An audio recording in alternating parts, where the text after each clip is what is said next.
Hi everyone, welcome. I'm preparing to check in on this bin of red wiggler worms that used to live outside, and when they did, they lived in a grow bag which was covered with this piece of ornate painted plywood which got a really bad crack in it, and it's amazing that these couple little tiny strands of wood are holding those two halves together. I really thought that the whole thing was going to go to pieces months and months and months ago while the thing was still outside. And amazingly, it's still holding together. So as you can see, we were really generous over here with the leaves. In fact, I just went outside and I refilled my box that I keep leaves in, so we can even add more if we like. I think the thing we expressed interest in doing last time was to maybe even either blend all this leaf cover in to the system in general, boosting bedding everywhere, and or hanging on to some of this bedding and using it as foundational bedding as part of our feeding. And I'll tell you, right below this pile of leaves, there's some really nice castings.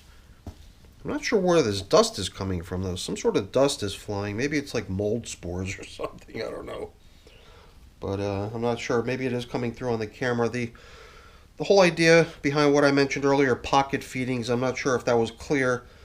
Corner feedings might have been the more accurate way to refer to it, because I guess pocket, the whole idea of calling it pocket feedings is that kind of like a billiard table has pockets, and the pockets are at the corners. So that's part of the reason I adopted that naming convention. Is that a flying insect? It is. I'm going to treat this system really quick with some of my mosquito dunks solution. Just get some of this stuff in here, even prior to us stirring things around. And then, I'll keep it handy and perhaps spray a little bit of it at the end too. The stuff has in the past helped me eliminate flying insect outbreaks. And at this point, I'm starting to see them here and there visiting my bins, and I'd like to try to start using this stuff more as a preventative measure to see if I can just avoid having an outbreak in the first place. So the coffee shows where we last fed, we've been going clockwise, meaning if we were to backtrack, this is the feeding from 11 days ago, and I think there might have been a 12-day interval between the last feeding and the feeding prior to that. So the last feeding, that's where we would normally check first. Well, no, you know what? Let's do the last feeding, which is marked here. We're going to be moving over to this corner, going the clockwise route, and then maybe we'll just historically check each of the feedings, working our way from the most recent one, 11 days ago, to the one that goes furthest back in time, eventually leading us to the corner that we're going to be feeding in anyway. There's a lot of nice worm activity down here, and I don't remember what we fed, but I remember it was an assortment. So I just breezed through the video from last time, and I saw various frozen veggies, I believe, getting thrown in here as the feeding. And, nothing of it appears to be showing up as obvious leftovers. So we typically don't want to disturb these pocket feedings too much. Just kind of let them continue at their own pace. So let's restore those wormies back to the corner where they were. Let them continue working on whatever it was that they were feasting on over there. And then we'll go back 2 feedings now. This is the corner that was fed, I guess, at this point, 11 and 12. So over 3 weeks ago at this point, for whatever we fed into here. So here we've got definite, obvious leftovers of food added whenever. It's half of a mango seed husk. The seed itself from the inside appears to have been eaten already by this time. And I just kind of run my fingers through it a little bit, seeing if I can probe around and possibly bump into any other old pieces of food. And this piece I can tell is a piece of old corn cob, kind of split down the middle. So here's the inner core of it, here's the outer round shape of it, and some of the features of the outer edge of it. So those are clear leftovers of things that always take a really long time in a worm bin. So we'll just return them back to the location that they belong to. I've got another system where I'm altering the location of the feeding each time. In that one, I'm just going from one side back to the other and vice versa. So we're not leaving as much time between the previous feeding and the current feeding. Here, by switching the corner every time, we're significantly increasing the amount of time it takes to get back to the location that you're going to be feeding today. Because here too, at this point, I don't know what amount of time elapsed between the feeding we're checking on now and the one we looked at earlier, but it's going to be over a month, I would assume. Here's another similar piece of mango husk, and here too, another similar piece of corn cob. Unusual that we found like almost identical leftovers in these two pockets. Here too, some other large chunk of material. Not very large, little fragments of this and that. They all would have probably started out significantly larger. More corn cob. I mean, for a system that's less than 100 days old, I have to assume that that corn cob, it must have come with the worms from their old home into here. Same goes for that husk of mango seed, if you ask me. After only 91 days, things like that would not have progressed all that much. So that was a quick little tour. That was fun.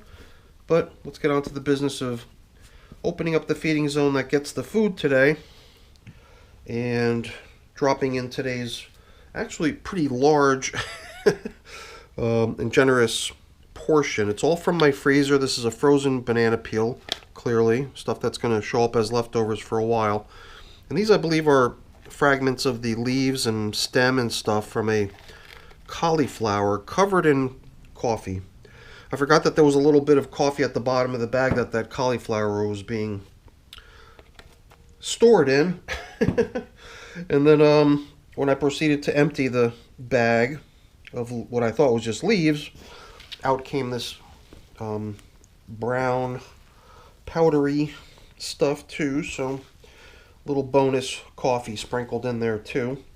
Here, I'm not really encountering anything that seems like leftovers. I mean, here and there my finger's bumping into a little piece of something, but nothing big enough to really cause me to have much interest. I mean, this here, just based on its appearance, I'm assuming in the way it feels that this is a piece of banana peel stem, you know. So if that's maybe where it gets after perhaps a month and a half, 2 months of progress, then we could probably expect the same from the fresh one we're dropping in today.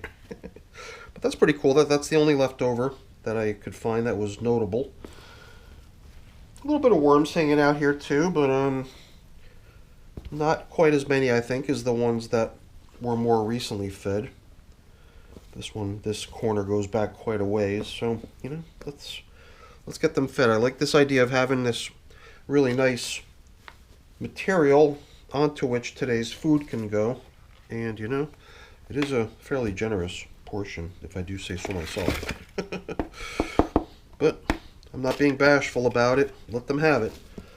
This is the sort of stuff that definitely gets eaten up quickly. I think we'll probably see leftovers of the banana peel for a little while, but I bet you the next time we come back in here, the majority of the rest of the stuff in here will all be history. I'm sprinkling the feeding with some crushed eggshell, which is the grit that I use before we wrap things up. But you know, all this lovely bedding over here, can't resist. Let's just spread a little bit more of it down into the feeding zone, and then we got a little bit left over here that we can spread back out across the top. I thought, you know, I really did like that idea of blending the stuff in. How does this sound? These middle sections in between the corners, like right here, for example, didn't get a look-see, but this desire to blend in some lovely bedding gives us an excuse to excavate there. And guess what? Corn cob, but I don't know which side it belongs on. So I'll just put it back where I found it. I guess certain food items are always gonna tend to drift here and there as I'm plowing through these bins of mine and nudging material from here to there. I I don't think it's all that I don't think it's all that surprising to find little bits of food here and there pretty much everywhere in a bin like this, since the feedings are always getting relocated and the material's all getting nudged around and so on and so forth. So let's yeah, lots of worms over there.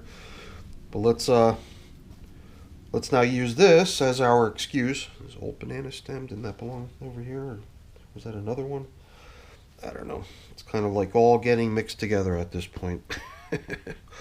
So let's set our feeding zone indicator aside. We're going to use that once again as our feeding zone indicator, and definitely like the idea of coming in with all this nice dry leafy material. But you know what, before we spread in the dry, maybe this is our opportunity to get this stuff into a location where it's more likely to stick around. It seems like if we were to use this right out on the top, spray it onto a whole bunch of dry leaves, it might leave the system. But no, we've got plastic coverings. I think we're okay with moisture not getting lost to evaporation.